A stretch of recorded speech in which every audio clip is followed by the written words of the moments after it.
ادب اس میں کوٹ کوٹ کے بھرا ہوا ہے، بہت ہی بادب،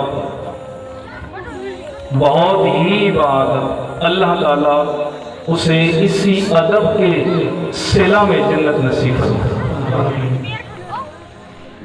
موت کے حوالے سے قبلہ کریم بخش صاحب خطاب فرمائیں گے۔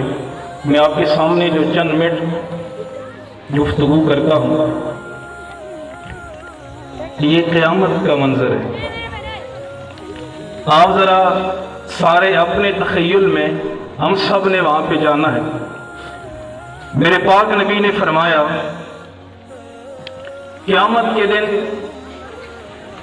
ساری نسل انسانیت جس زمین میں اکٹھی ہوگی وہ ملک شام کی زمین ہے، اتنی ہموار ہوگی کہ اگر اس کے ایک کنارے پہ دانہ پھینکا جائے تو دوسرے کنارے سے نظر آئے گا، اور وہ زمین تانبے کی ہوگی۔ سورج 1 میل کے فاصلے پہ ہوگا۔ آپ اندازہ لگائیں اس وقت سورج 4000 سال کی مسافت پہ ہے، اور سورج کی پیٹھ ہماری طرف ہے، منہ نہیں ہے۔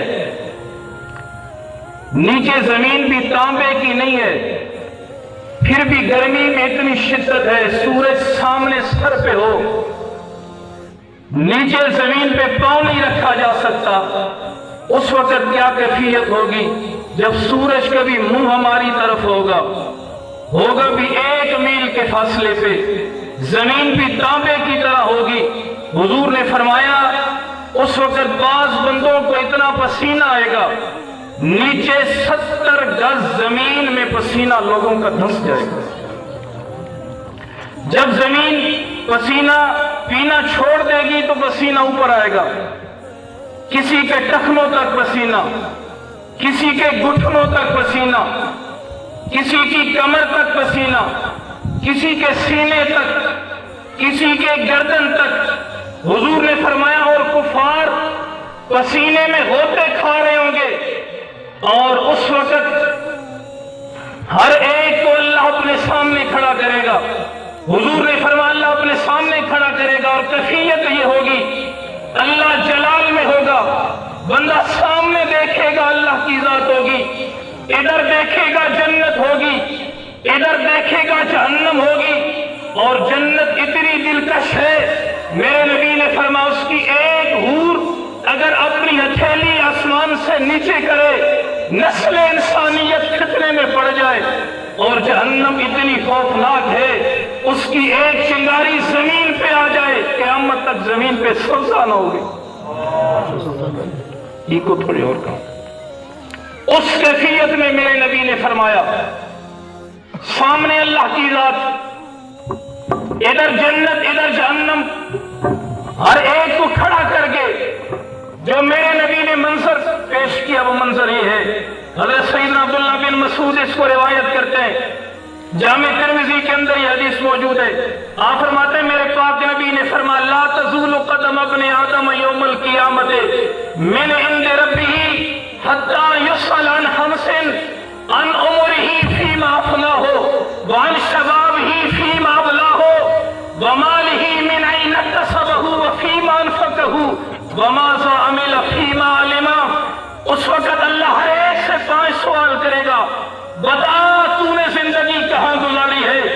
ادھر قانون یہ ہے ہر ایک سے 5 سوال کیے جائیں گے، اور دوسری طرف فضل یہ ہے میرے نبی نے فرمایا 70,000 بغیر حساب کے جنت جائیں گے، ان 70,000 میں سے ہر ایک کے ساتھ مزید 70,000 جائیں گے۔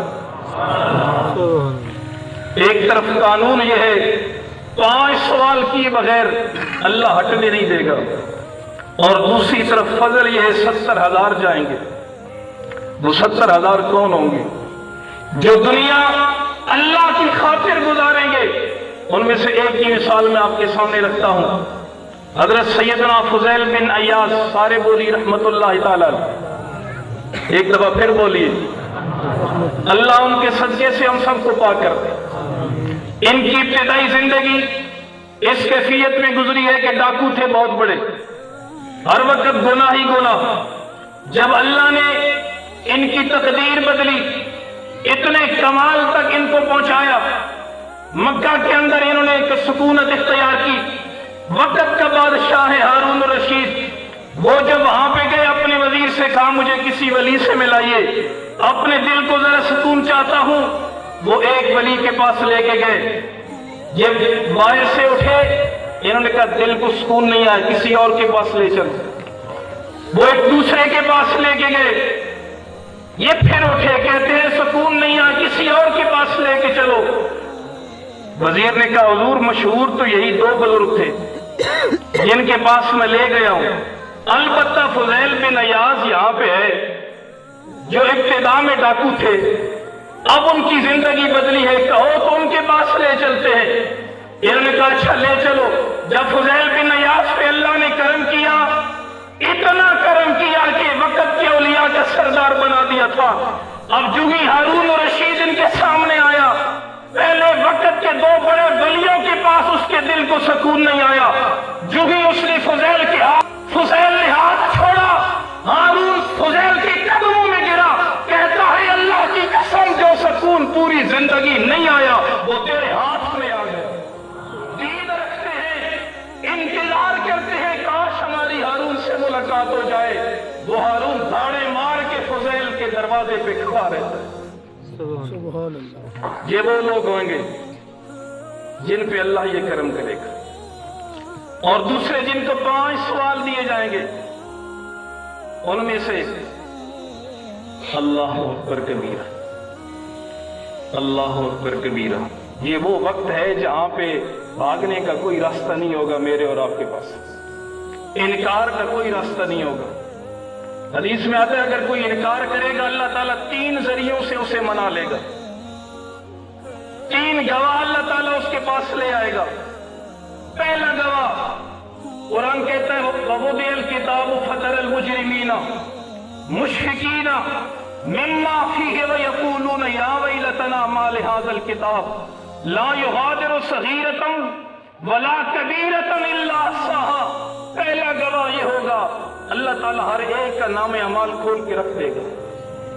میرے نبی نے فرمایا جب مجرم نام اعمال کو دیکھے گا کہے گا افسوس اس نے تو کچھ چھوڑا ہی نہیں ہے جو میں نے کیا ہو اور اس نے لکھا نہ ہو، اس نے تو ہر ایک میرا اعمال رکھ دیا۔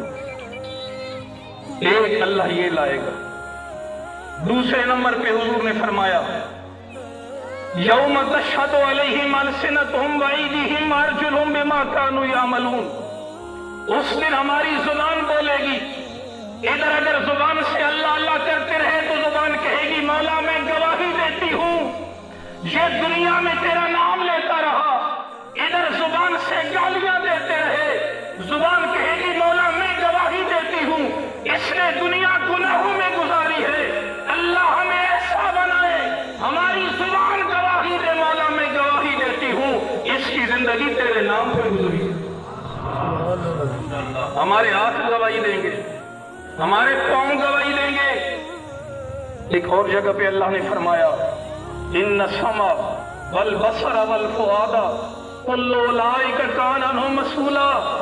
ادھر آنکھیں بھی بولیں گی، ادھر کان بھی بولیں گے۔ یہ دوسرا ذریعہ ہوگا اللہ تعالیٰ منانے کا۔